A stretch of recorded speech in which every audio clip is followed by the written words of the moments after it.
Kenapa Yesus harus menderita dan mati agar dapat menebus manusia? Kenapa Allah tidak langsung menghapus dosa dan kematian? Yesus mati agar manusia bisa mendapat pengampunan dosa dan hidup selamanya. Roma 6 ayat 23, Efesus 1 ayat 7. Kematian Yesus juga membuktikan bahwa manusia bisa tetap setia kepada Allah meski menghadapi berbagai kesulitan yang sangat berat. Ibrani 4 ayat 15. Jadi, kematian satu orang, yaitu Yesus, bisa menghasilkan banyak manfaat. Mari kita bahas penjelasan Alkitab. 1. Yesus mati agar kita mendapat pengampunan atas dosa-dosa kita. Kolose 1 ayat 14. Manusia pertama, Adam, diciptakan sempurna, tanpa dosa. Tapi, dia memilih untuk tidak taat kepada Allah. Dampak dosa Adam ini atas semua keturunannya sangat besar. Alkitab menjelaskan, melalui ketidaktaatan satu pria, banyak orang menjadi orang berdosa. Roma 5 ayat 19. Yesus juga manusia sempurna, tapi dia tidak pernah berdosa. Jadi, dia bisa menjadi korban pendamaian bagi dosa kita. 1 Yohanes 2 ayat 2. Sama seperti dosa satu orang, yaitu Adam, menyebabkan semua manusia menjadi berdosa, kematian satu orang, yaitu Yesus, menghapus dosa orang-orang yang beriman kepadanya. Bisa dikatakan, Adam menyebabkan semua manusia diperbudak oleh dosa. Tapi, dengan mati demi kita, Yesus membebaskan kita dari perbudakan dosa. Hasilnya, jika seseorang berbuat dosa, kita mempunyai penolong di hadapan Bapa, yaitu Yesus Kristus, pribadi yang adil benar. 1 Yohanes 2 ayat 1. 2. Yesus mati agar setiap orang yang memperlihatkan iman akan Dia tidak akan dibinasakan, melainkan memperoleh kehidupan abadi. Yohanes 3 ayat 16. Walaupun Adam diciptakan untuk hidup selamanya, dia akhirnya mati karena dia berdosa. Jadi, dosa masuk ke dalam dunia melalui Adam dan kematian melalui dosa. Demikianlah kematian menyebar kepada semua orang karena mereka semua telah berbuat dosa. Roma 5 ayat 12. Sebaliknya, kematian Yesus bukan hanya menghapus dosa, tapi juga membuat orang-orang yang beriman kepadanya bisa hidup selamanya. Alkitab mengatakan, sebagaimana dosa berkuasa sebagai raja bersama kematian, demikian pula kebaikan hati yang tidak selayaknya diperoleh berkuasa sebagai raja melalui keadilbenaran dengan tujuan kehidupan abadi melalui Yesus Kristus Tuhan kita. Roma 5 ayat 21. Memang, sekarang manusia tidak hidup selamanya. Tapi, Allah berjanji bahwa Dia akan memberikan kehidupan abadi bagi orang-orang yang setia kepadanya. Dia juga akan membangkitkan orang yang telah meninggal. Jadi, mereka juga mendapat manfaat dari korban tebusan Yesus.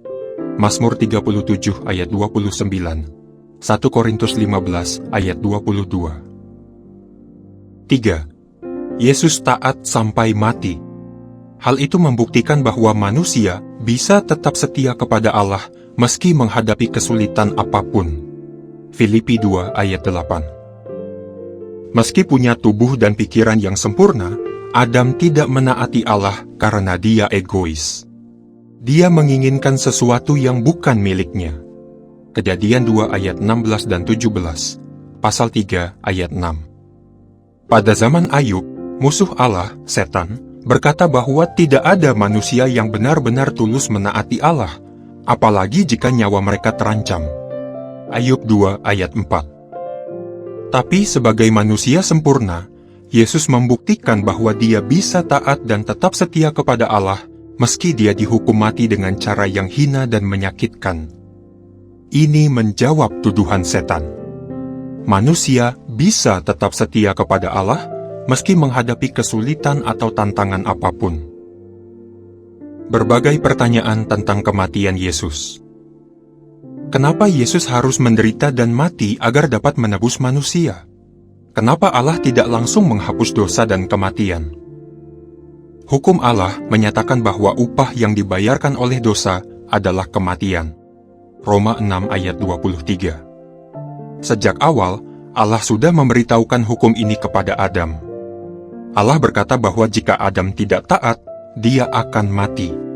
Kejadian 3 ayat 3. Ketika Adam berdosa, tidak dapat berdusta, menepati perkataannya. Titus 1 ayat 2. Adam tidak hanya mewariskan dosa kepada kita, tapi juga akibat dari dosa itu, yaitu kematian. Meski manusia yang berdosa seharusnya mati, Allah memberikan kebaikan hatinya yang tidak selayaknya diperoleh. Efesus 1 ayat 7. Dia memberikan Yesus sebagai korban yang sempurna untuk menebus kita.